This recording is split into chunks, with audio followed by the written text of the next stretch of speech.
Great. Good morning, everybody. It's so good to see you. My name is Matt Schaefer. I'm a managing director at City of New York. Use the he pronouns. So glad to welcome everyone to this space this morning. Just a quick note that we're one panelist shy this morning. Unfortunately, we had Jess LeBlanc, who is a professor at Hunter College and a board member of City Year, who was going to join us, but he actually couldn't due to a personal emergency. So our heart goes out to Jess, but I'm so excited about the panel that we have today, and I'm just going to introduce them and take a step back. So joining us today is Benita Flucker, who's the Senior Vice President of Enterprise Development Strategy and Services at Houghton Mifflin Harcourt, a company that supports City Year.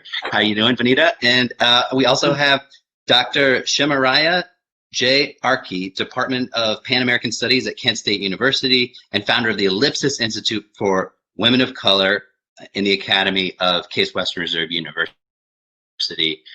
I just think one of the great things about being remote is that we have talent joining us from across the country.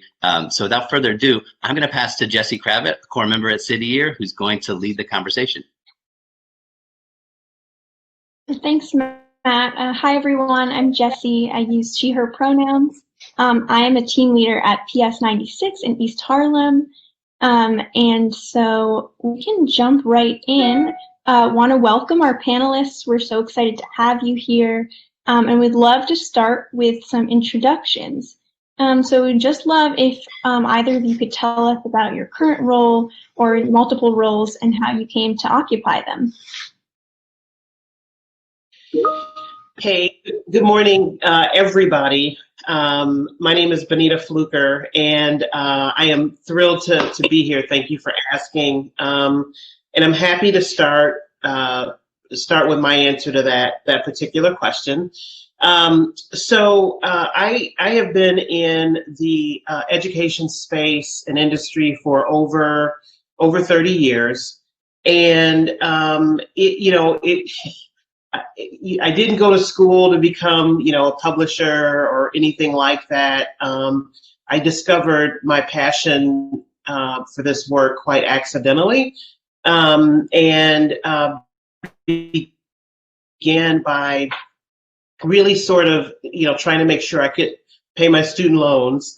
And once I got into the education space and started in career, academic and reference part of publishing, determined that this was something that really, sort of fed my needs and my interests around making sure that I felt, and so my, children and their children felt seen in programs and in education. So I have been with my current organization, Houghton Mifflin Harcourt, for the last 10 years, specifically in K-12 work, and I absolutely love it. It feels, all kinds of passions and needs I have around making sure students are advancing and are receiving equitable education.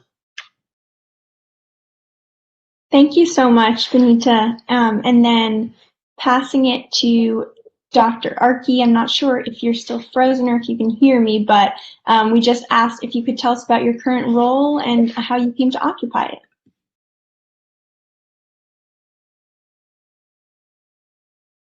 Sure. I was still frozen. Oh, okay, here I am. It might freeze again, but I'd rather have the audio. So thank you so much for having me. How did I get here? Wow, I'll have to say that started over 15 years ago with my service as a City Year Corps member. So I'm a proud two-time alum of City Year Cleveland. I'm not going to name the years because it was a long time ago, y'all, but I got you. And so really understanding that my work sat at an intersection. So back then, I didn't really have the language around intersectionality to really understand it. but understanding that my work sat at the intersection of history, culture, and teaching and learning, and to really begin to craft a space for the work that I'm able to do now in the classroom and the community with young people around social justice, liberation, and education. Thank you so much.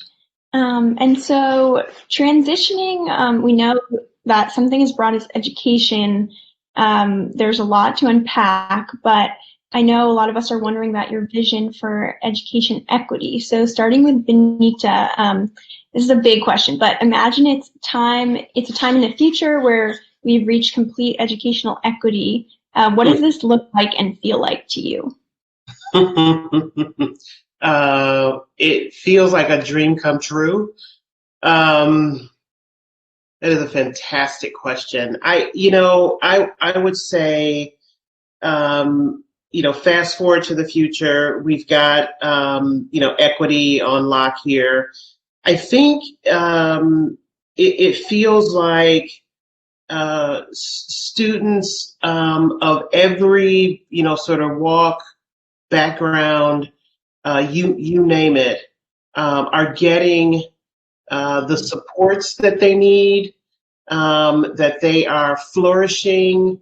We don't have this, what we have currently is this great divide in terms of resources and inequitable, assessments and not the proper interventions for students to succeed. So all of that, in the best sense, all of that goes away. And we, traverse and get past this, what we're doing today, which is a litany of firsts, right? We've got the first Black and Asian vice president of the United States. We've got, a number of firsts here. And so in a world where equity is achieved, we're beyond those firsts, and people and students in particular can see themselves occupying any role, any job, driving entrepreneurship, and succeeding, and their children are succeeding. So that, like I said, that would be a dream come true. My parents grew up in the South in the 30s. And fled the South to come north for jobs, and jobs, opportunity, education, et cetera, and always wanted more for us. And so I think, not having that pattern continue and having our ancestors proud of the world that we're occupying, that to me is, again, a dream come true. Right. Thank you. And then, Dr. Arki, I'll pass that same question to you.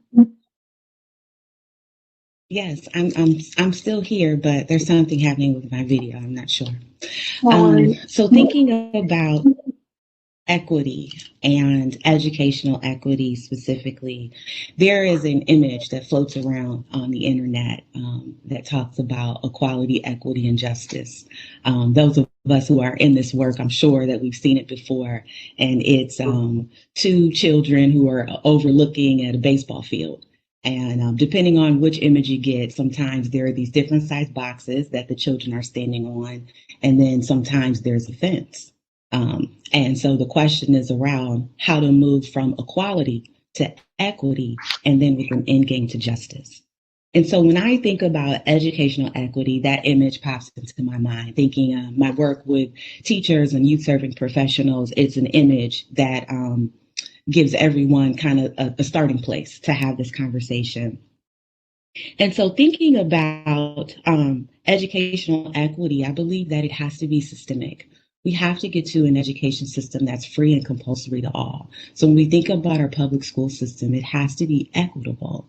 The things that are being taught and the services that are being offered in one public school has to be equitable in all public schools. So really thinking about getting there, and then also thinking about the attempts that we've had at equity over the years. One of the most famous attempts we've had is Brown versus the Board of Education.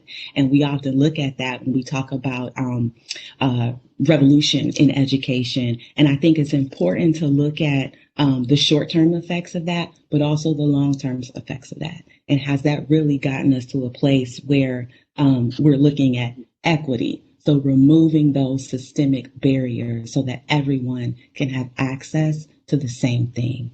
And so educational equity, I feel as if really has to start with the voices of families and parents and students themselves to really push the envelope around making sure that public education is a starting point for equity. Right. Thank you. I like how you use that word access as starting from families and students and like building ground up. All right. Looks like So, picture in the chat too. oh, I can't even see the chat. Good call. Yeah.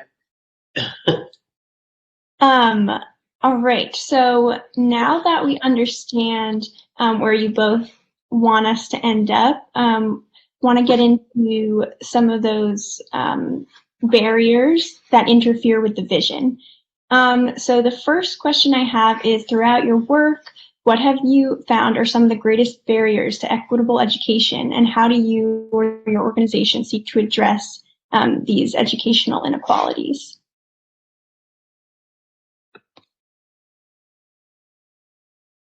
Dr. Arki, do you want to take that first? I'm happy to answer. Sure, I'll take that. The largest barriers to equity, is that the right question? Barriers, is that the right word you use? Yeah. Okay. So what are the I wasn't sure if I heard challenges. No, you're good. And how has your organization, or how have you been trying to address it? Okay, so currently, one of the barriers that my work and my organization really addresses is preparing teachers. So we work with pre-service teachers and in-service teachers and really want to take a step back to look at the history of education, as we just talked about, but then also doing kind of like an overlay of that with today's socio-political context. So we want to look at the history and the founding. We talk about all these educational scholars that when you're in school for education, I know I'm preaching to the choir here, you learn about people like John Dewey. And so we have to take a critical eye when we look at the history of American education. Last year, I had an opportunity to, well, I guess it was 2 years ago now, since it's 2021, I had an opportunity to visit Ghana, West Africa, and take a tour of some of the slave dungeons, particularly where the door of no return is. So where the slaves were shipped off, and that was the last time they saw their homeland. And here, we hear a lot about what happens in these places. We hear a lot about it when we talk about our history and our culture. But one thing that I had never heard until I saw it with my own 2 eyes was that for those children who were there in the midst of that, they had to go to school. So in the slave dungeon is a room set up like a school. So when we think about the history of education, we've got to understand American education in particular. We have to understand the good things that got us here, but we have to also understand those painful points. And for those painful points, those folks who are descendants of the ones who survived that, that is a cultural memory pain.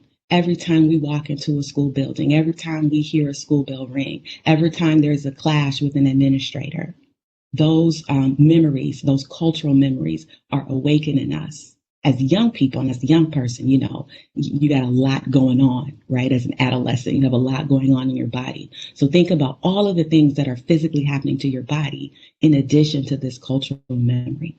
So therefore, it is up to us, the adults, the teachers, the educators, the administrators, the caring adults, those of us who are in that building, doing whatever it is that we can to make sure that we are telling the truth about the history of American education, and therefore working intentionally to fill those historical gaps to make sure that our young people have the things that they need to succeed. Yeah, I would, yeah, that's super powerful. Thank you for sharing that. I would say as I think about barriers to equity and some of the things we face in our work and things that we've done, I would categorize them in three larger buckets. Certainly not, these aren't comprehensive, but I think some of the key barriers include role models. I think resources are an issue, and the digital deserts. And so by role models, I see, I think about students being able to see instructors and administrators and superintendents, people in position where they can make decisions, have authority, have control. They don't see people that look like them in those types of positions. And I think that can be a big barrier. One, not seeing the role models and not having them. The other I mentioned are things around resources, right? And so, and that could be any number of things. So it's databases, books, funding, whether it's public or private, the things that allow them to flourish if they're in a brick and mortar environment, and even if they're in a digital environment. I mentioned digital deserts is another, I think, barrier to equity. When you see other communities who have ready access to Wi-Fi and digital tools to learn anywhere, that can be a big barrier for students. So some of the things that my work has included, and some of the things that we've done organizationally from a role model perspective, I am a proud founding member of an organization called Innovation for Equity. And this is a group of ed tech leaders in the industry from the entire ecosystem, right? So whether it's education specific and administration, to entrepreneurs, to investors, the first kind of organization of its kind.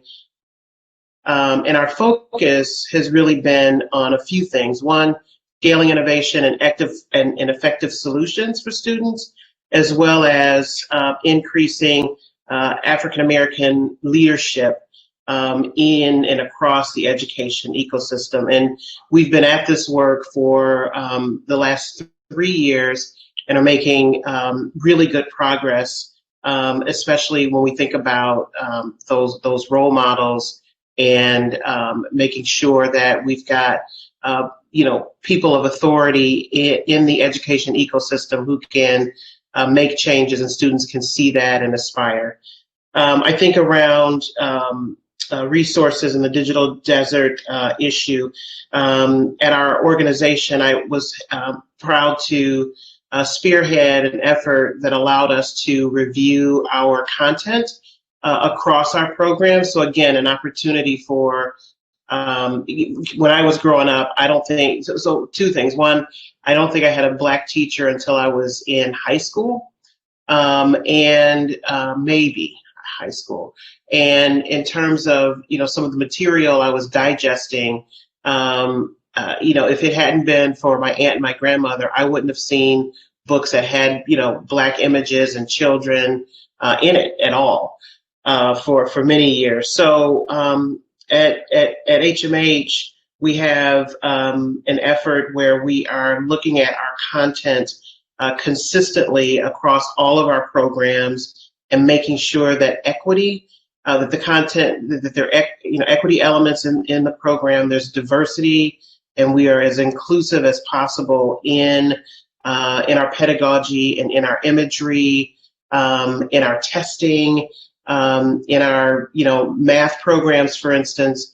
We've gone through and done a gender scrub so that, again, students can flourish and we can address some of the equity issues that way. And lastly, I'll say at HMH, especially given the pandemic of 2020, And we knew the ratio of digital devices to students. We saw that number, getting better and better.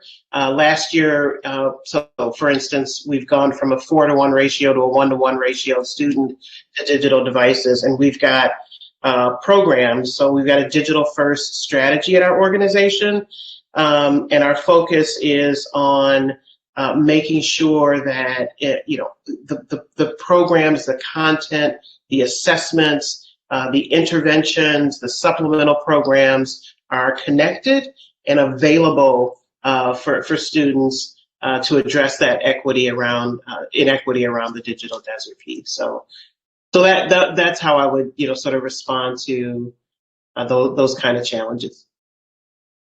Yeah, thank you both so much for those insights. And Benita, I see that in the chat, some core members are saying that they see technology as a barrier and even just figuring out the tech. So it's really great that HMH is trying to help problem solve those issues. And I know you did just mention some effects of COVID, but my next question was for both of you, how has COVID-19 affected your work?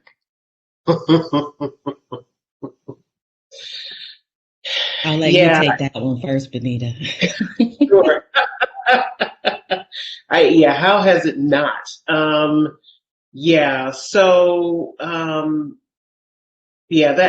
That's big. It's obviously affected the world and our education, the education space in its entirety. I'm up at night. I lose sleep over students who so everyone's at a point last year where homeschooling or experiencing education through computers. Parents, their work had to change in terms of supporting their students at home.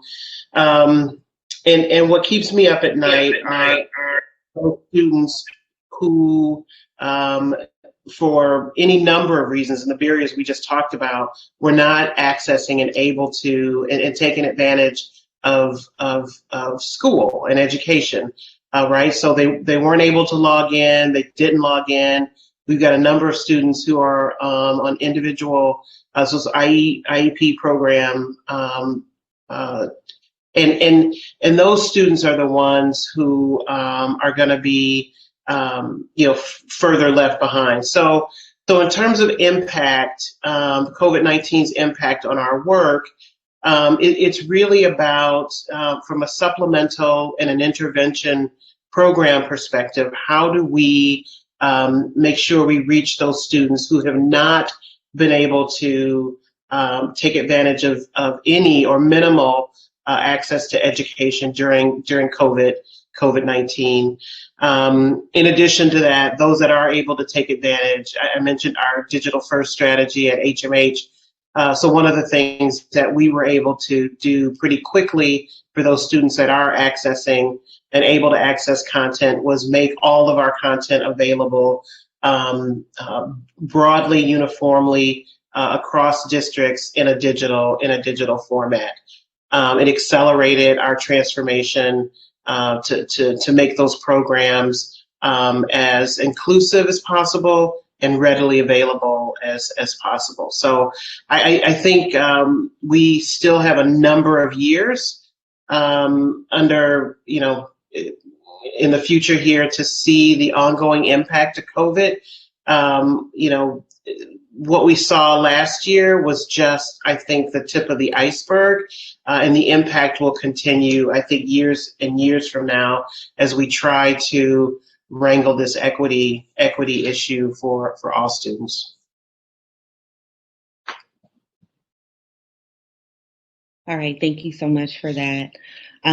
So COVID-19 has definitely shifted our work, the way that we work to support particularly educators and creatives who run out of school time programming.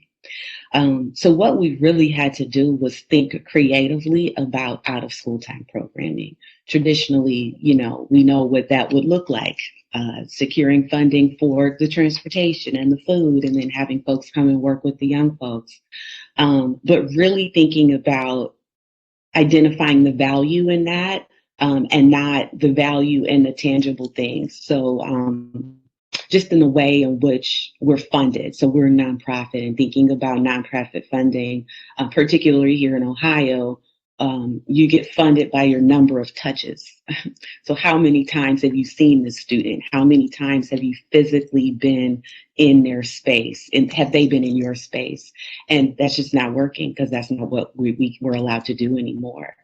So really identifying the value, and the value in that became the relationship building. And what we realized is that it wasn't just with the students. So there was the person who's running the program, who's building the relationship with the students, but those of us who work administration, we were building relationship with parents and families. And so we really had to center that in our work, because as opposed to the school being the gatekeeper, the parents and families became the gatekeeper. And so really beginning to build those relationships by supporting them. And so that meant basic needs. So there's a group here called Mask for Community. Shout out to them, that has provided over 100,000 PPE packs for individuals and families and community free of charge. So really being able to center the parent and the family, thinking creatively, and then building community with our out of school time programming. With our public education programming, that has definitely been different also. So we also provide unconference type events, talks in the community, where we provide the public with all of the stuff that we might have at an institution of higher education. And we really want to make that information and use it as power to help to transform our communities.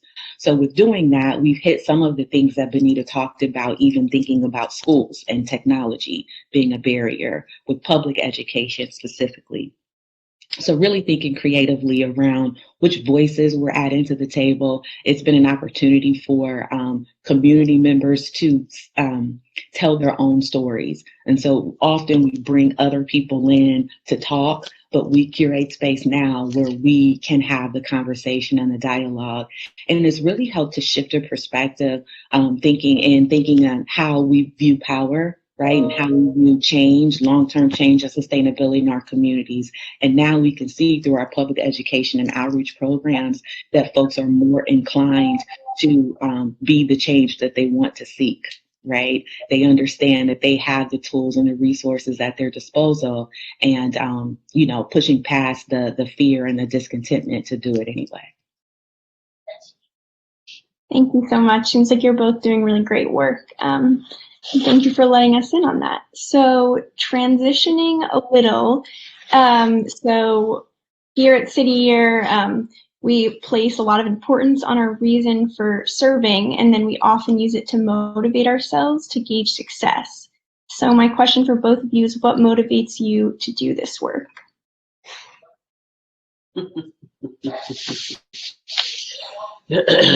I'm happy to take that. I mentioned a little bit ago, this is a long time passion of mine, and it's for a couple of reasons. It's super personal to me. I have 2 sons and 3 stepdaughters, and raising my sons in our environment today. Last year, the social injustice and the racial divide in our country hit, well, I won't say an all-time high, because I think we had some events that rivaled what happened last year back in the 60s with lynching, but close, right? I mean, so Black folk getting murdered, daily, and just really driving home something that I've lived with my whole life, which is, listen, you need to always be on guard. So education to me is where it all begins. It's the underpinning for our society. And so, you know, what motivates me to do this work is to make sure that people are educated, are smart, are critical thinkers, and I think that can help us. It's not the single answer, but it can help us with, you know, what we're seeing in terms of racial injustice and equity problems at scale globally. The other thing that motivates me to do this work, as a Black woman, as a mother, as a proud military spouse, as a grandmother, as an aunt, a niece, sister, you name it, I want to support my family, our families, uplift them, and make sure, as throughout my career, I've always experienced or been that unicorn in the room, right? I'm the only this, I'm the only Black, I'm the only woman. And my passion is, I don't want that to continue. This whole unicorn phenomena, and being the only and the first, as I mentioned earlier, is something that I'm trying to drive out, and do my part in uplifting other women of color, other Blacks, in positions of authority and power. So that's kind of what motivates me to do this work. Awesome. Thank you for that, Bonita. I believe that I want to build on that, particularly as Bonita talked about her identity markers, you know, being a Black person, being a mom, being a woman. So there's something that constrains us based on those identity markers to do this work. So whether it's education in the classroom, education in the community, or helping somebody get to where they need to, I believe for me also, that is a strong indicator of why I continue to do this work. In addition to that, I think that it's about the legacy that has come before me, those people known, those names that we know that we can call out when we pour out our libations, but so many of those names that we don't know, so many of those people who gave their lives for our liberation, for our freedom, for us to be here today and to continue this work. Also thinking about my identity as a mother. I have two sons, and right now they are 13 and 11. And my identity as a mother really changed me and really helped to shape my identity as an educator, an activist, and an organizer, really understanding the role of mother work in our history as Black people, as Indigenous people, and how it is our responsibility, our primary, our secondary, is to help to move this work along, to help to advance the vision. And so that's why I do it. I do it because those people who came before me, who laid the foundation, opened up the way. I do it for my children who often stand on line with me. And then I do it for all of those people who are coming after me. So I know that this work is continuous and it's not going to be done in my lifetime. So shout out to those people who are coming behind me or actively behind me right now, and those who I don't know. Recognizing my place in this fight is really important to knowing why I'm here. Thank you both for those answers. So we have a few directed questions. So this one is for Bonita. How can education systems create a push for STEM in low-income areas when facing budget restraints and a lack of equipment for students? Jesse, you cut out halfway through that question. Could you repeat it for me, please? Sorry about that. So the question is, how can education systems create a push for STEM in low-income areas when facing budget restraints and a lack of equipment for students? Oh, yeah. So, yes, STEM is critical. And, you know, I do think there are a number of impediments when you think about, so resources, budgets, being a big one, and access to that content, that material, and skilled educators. I think things like potentially reducing testing anxiety, social emotional learning, SEL components, I think could be super helpful. And I think I heard Dr. Arkey mention a little bit ago about coming up with creative ways to address the funding gap, and incubating best practices that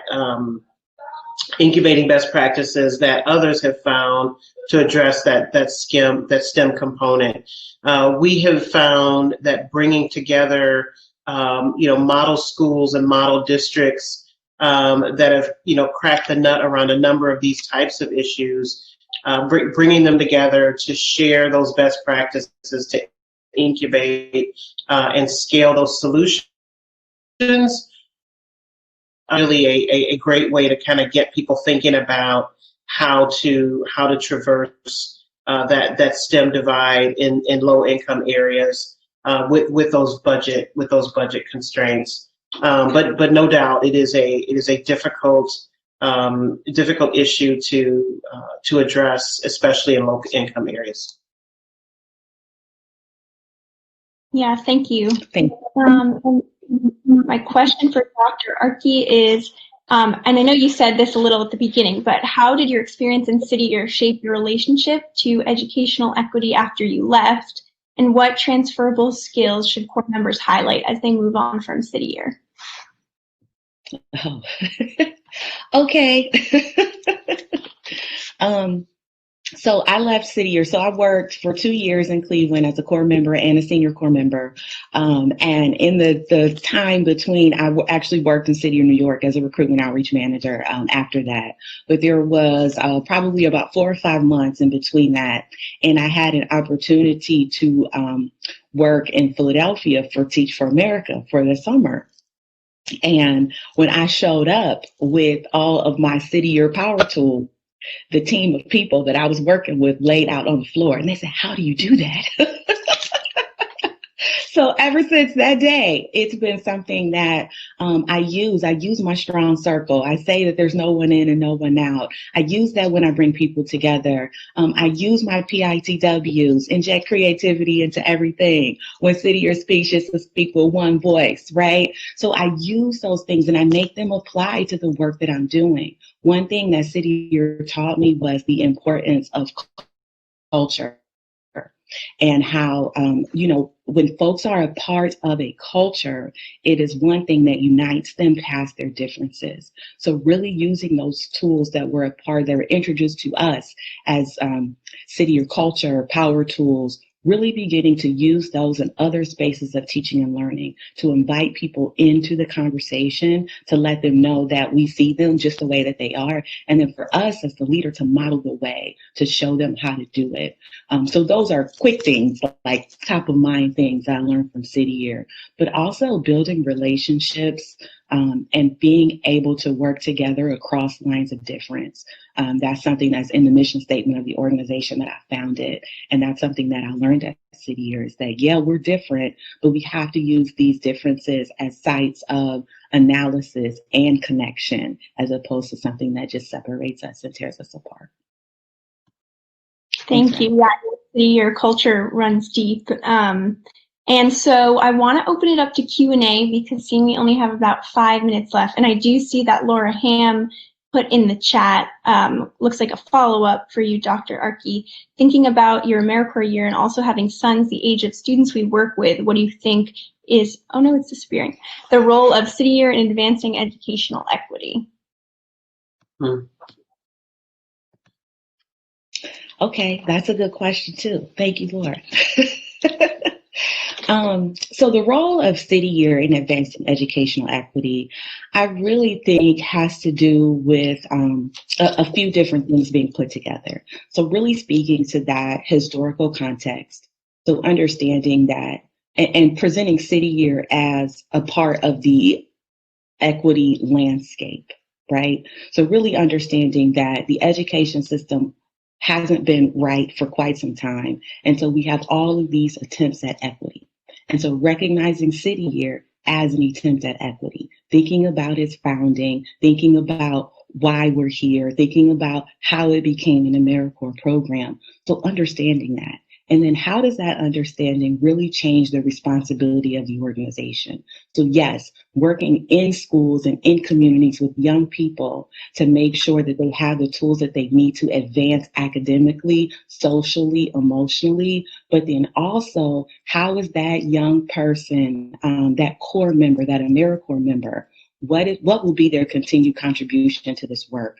So creating pathways for young people to do that. I think that Lacey Life After City Year is one way to do that, to keep folks really engaged on this path around educational change and transition and revolution. So I think that City Year has a multi-pronged responsibility and obligation. So it's to make sure that they are focusing on the young person who's in the school system, but also at the same time shoring up that core member to make sure that that core member can see themselves outside of City Year, but still a part of the educational transformation landscape.